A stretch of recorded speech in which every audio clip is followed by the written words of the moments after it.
Well, folks, a lot of people do not know where demons have come from. And if you go back to the beginning of time, when Satan decided to rebel against God, he wanted God's position, he wanted to take over heaven.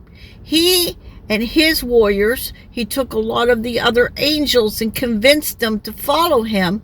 And Michael, the archangel, the battle angel, all fought and his warriors against each other. And they were thrown out of heaven. Satan, Lucifer, was thrown out of heaven and landed upon the earth. There were a few of those angels, maybe about 200 of them, that decided to take on human wives. And they had children that were called hybrids. And they were half human and half angel.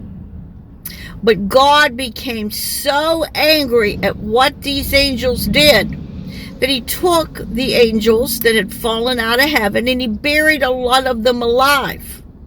And he also put a lot of them in chains, and they're alive today because God said they will be punished at the end of time.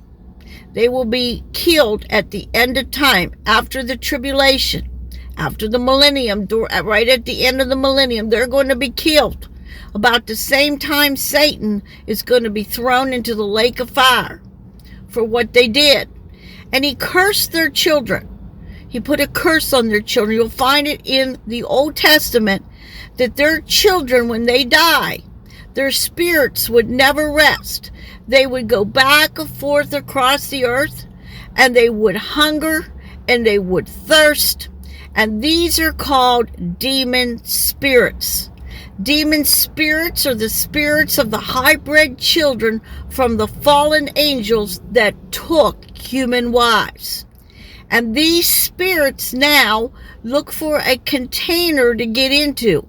They try to get into human beings. They go into animals. They look for some kind of container. They can go into a machine.